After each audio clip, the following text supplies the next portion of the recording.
Struggle गर्न भनेर युकेमा आएको छ साथी अझै त्यसमा फेरि अझै भ्लगमा नि स्ट्रगल गर्छन् फेरि डबल स्ट्रगल गर्छु भनेर लागिरहेछ सिटी एरियातिर चाहिँ प्रायः ठुल्ठुला बिल्डिङहरू छ बाहिरतिर चाहिँ अब रेसिडेन्टल एरियाहरूमा चाहिँ साना साना घरहरू मान्छे बस्छ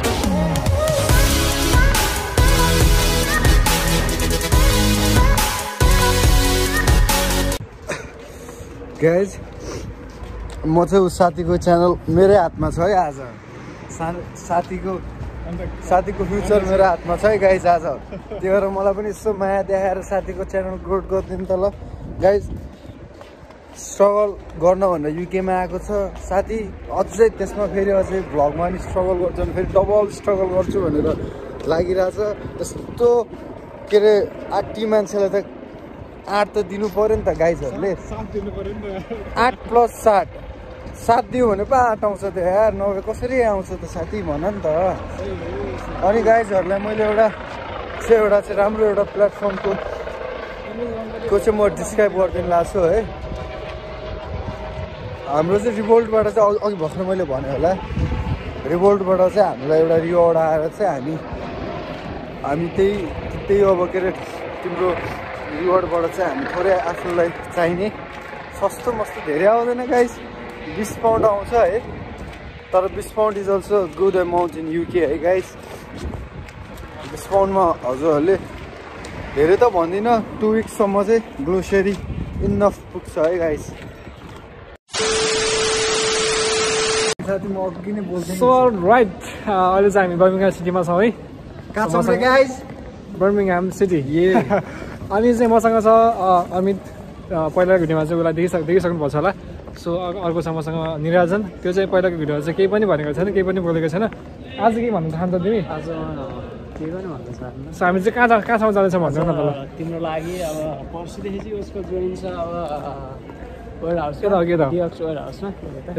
अनि त्यसैको लागि चाहिँ हामी अब हाइभिजहरू अन्त सेफ्टी बुटहरू यस चाहिने हुन्छ त्यसैको लागि अनि किन्न जाँदैछौँ अर्को कुरा युकेमा चाहिँ सानो सानो घरहरू मात्र छैन है यस्तो यस्तो बिल्डिङहरू पनि हुन्छ है सिटी सेन्टर सिटी एरियातिर चाहिँ प्रायः ठुल्ठुला बिल्डिङहरू छ अब बाहिरतिर चाहिँ अब रेसिडेन्टल एरियाहरूमा चाहिँ साना साना घरहरू मान्छे बस्छन् अब कहाँ गुनु भने यसमा अगाडि राम्रो प्लानिङ अनुसार गराएको छन् ठिक छ अहिले चाहिँ हामी सिटिजनमा यहीँबाट गर्नुपर्ने सो हाम्रो गाडी चाहिँ स्टेसन हाम्रो गाडी आउँछ 2 मिनट गरी छ होइन त्यहीमा हामी जाने डर्लिङमा 1652 कति भयो अहिले 45 भयो 45 भयो 52 भनेपछि चाहिँ 5-7 मिनटमा चाहिँ हाम्रो गाडी आउँछ त्यस पछाडि हामी जानुपर्ने हुन्छ त्यतिखेरसम्म चाहिँ यस्तो यताको इन्भाइरोमेन्ट कस्तो हेऱ्यौ न त है पछाडि चाहिँ यस्तो छ है साथी मेरो कस्तो राम्रो दामी छ है गाइस दामी छ पछाडि हेरेर सायद मैले के अरे योभन्दा अगाडिको भ्लगमा भनेको थिएँ नि त हामी सामान किन्दा जाँदाखेरि चाहिँ थाहा पाउनु पर्छ भनेर क्या त्यसकै आज उसलाई चाहिँ फर्स्ट एक्सपिरियन्स हुँदैछ क्या उसले चाहिँ हेरेको रहेछ 6 pound highways but we get it there in 2 pound that's we are heading there guys सामानहरू किन्न जाँदा साथीहरूसँग किन्न गयो भनेपछि चाहिँ अलिकति डिस्काउन्ट मतलब अलिकति कम रेटमा चाहिँ हामीले पाउन सकिन्छ किनभने आफूलाई थाहा हुँदैन नि त कति यसको प्राइस भन्ने कुराहरू राम्रोसँग उसले चाहिँ मैले त्यही सामान उसले चाहिँ सस्तोमा ल्याउन सक्छ होइन त्यही सामान मलाई चाहिँ महँगोमा पाउन सक्छ क्या त्यही भएर सामानहरू ल्याउँदा पनि साथीहरूसँग कन्ट्याक्ट गरेर यस्तो सामान ल्याउन खोजिरहेको छु के कस्तो छ कति प्राइस हो सबै कुरा बुझेर ल्याउँदा चाहिँ अलिकति राम्रो हुन्छ बेटर हुन्छ है गाइस अलिकति होइन कि धेरै हुन्छ है धेरै यहाँ स्टोर अनुसारको प्राइस हुन्छ स्टोर अनुसार अब स्टोरमा स्टोर दुनियाँथरी स्टोर हुन्छ दुनियाँथरी प्राइस हुन्छ कि अब आफूले अब साथीहरूसँग काउन्सिल गरेर अब त्यही अनुसार एकदम साथीहरू मिलेर बुझेर गर्दाखेरि चाहिँ अलिकति सो हामी चाहिँ गर्न सक्छ उसले अघि नै भनिसक्यो कहाँ जाने छ भन्दा हामी चाहिँ मेरो वेयर हाउसको ड्रेसको लागि माथिको भेस्ट अनि सेफ्टी बुट लिन जाँदैछौँ सो त्यसको पनि भिडियो म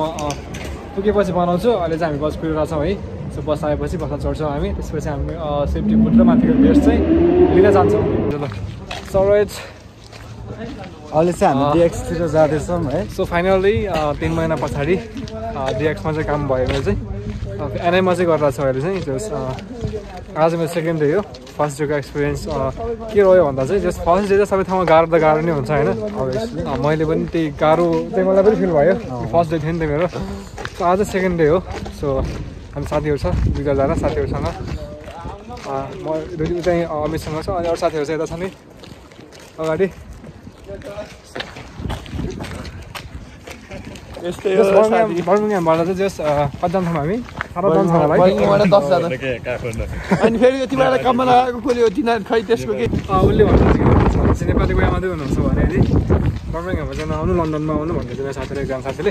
होइन र म चाहिँ बर्मिङहाममै आउँछु भन्छु लन्डन आएर मान्छेलाई डोल दिने नेपाली कस्तो लन्डन आएर 500 रुम रेन्ट तिर्नुभन्दा त यहाँ 200 रुम रेन्ट तिर्न ठिक सियरिङमा बस्नु सजिलो सम्झिने हो असल चाहिँ यो त्यही हो गाइज लन्डनभन्दा बढी ठिक छ हाम्रो के अरे सब कुल्ली हान्न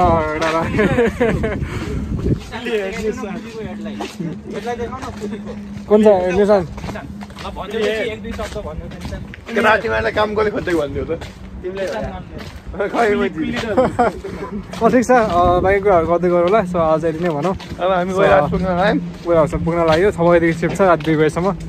सो 2 बजीदेखि फर्किने बेलामा चाहिँ जस्ट थाकिएन भने मुड चल्यो भने चाहिँ म त्यतिखेर नै बनाउँछु भिडियो त्यतिखेरसम्म चाहिँ bye bye bye take care guys Is there even such a thing?